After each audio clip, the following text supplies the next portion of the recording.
ಎಲ್ರಿಗೂ ನಮಸ್ಕಾರ.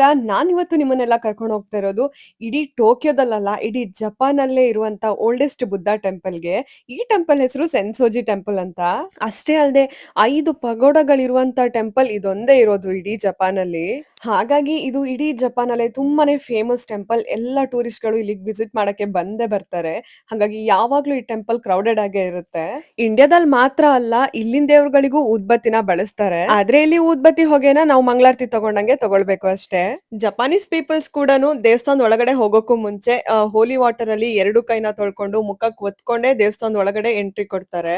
ಸೆನ್ಸೋಜಿ ಟೆಂಪಲ್ ಒಂದು ಬುದ್ಧಿಸ್ಟ್ ಟೆಂಪಲ್. ಹಂಗಾಗಿ ಇಲ್ಲೆಲ್ರೂ ಬುದ್ಧನಿಗೆ ಪ್ರೇಯರ್‌ನ ಮಾಡೋದು.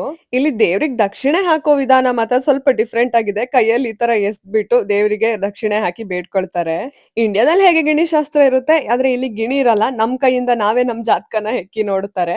ಇಡೀ ಟೆಂಪಲ್ ತುಂಬಾ ಈ ತರ ಇರುತ್ತೆ. ತುಂಬಾನೇ ಬಿಲೀವ್ ಮಾಡ್ತಾರೆ ಇಲ್ಲಿನ ಜನರು ಈ ತರ ಜಾತಕ ನೋಡೋದನ್ನೆಲ್ಲ. ಇನ್ನು ಇದು ಟೂರಿಸ್ಟ್ ಪ್ಲೇಸ್ ಆಗಿರೋದ್ರಿಂದ ಸಿಕ್ಕಾಪಟ್ಟೆ ಜನರು ಬಂದಿರ್ತಾರೆ. ಎಲ್ರೂ ಆಲ್ಮೋಸ್ಟ್ ಜಪಾನೀಸ್ ಟ್ರೆಡಿಷನಲ್ ಡ್ರೆಸ್ ಕಿಮೋನ ಹಾಕೊಂಡು ಟೆಂಪಲ್ ಸುತ್ತ ಫೋಟೋ ಶೂಟ್ ಮಾಡೋದನ್ನ ನೋಡಕ್ಕೆ ಚೆನ್ನಾಗನ್ಸುತ್ತೆ. ನಮ್ ಟೆಂಪಲ್‌ಗಳಲ್ಲೆಲ್ಲ ಹೆಂಗ್ ಶಿಲಾಬಾಲಿಕೆ ಫೇಮಸ್, ಇವ್ರ ಆರ್ಕಿಟೆಕ್ಚರ್‌ಲಿ ಡ್ರ್ಯಾಗನ್ಸ್‌ಗಳನ್ನ ತುಂಬಾ ಯೂಸ್ ಮಾಡ್ತಾರೆ. ಅಲ್ದೆ ಟೆಂಪಲ್ ಒಳಗಡೆನೂ ತುಂಬಾ ಟೆಂಪಲ್ಸ್‌ಗಳಿರುತ್ತೆ ನೋಡ್ಲಿಕ್ಕೆ. ನಾವು ಟೆಂಪಲ್ ದರ್ಶನ ಎಲ್ಲ ಮುಗಿಸಿ ದೇವ್ರ ಬ್ಲೆಸ್ಸಿಂಗ್ಸ್ ಎಲ್ಲ ತಗೊಂಡು Japanese famous snacks matcha ice cream, taiyaki ಹಾಗೆ ಮೋಚಿ ಇವನ್ನೆಲ್ಲ ಟೇಸ್ಟ್ ಮಾಡಿ ವಾಪಸ್ ಟ್ರೈನ್ ಹತ್ಕೊಂಡು ಮನೆಗ್ ಬಂದ್ವಿ. ಇದು ಇವತ್ತಿನ mini vlog. Thank you for watching. See you in the next vlog. Bye bye.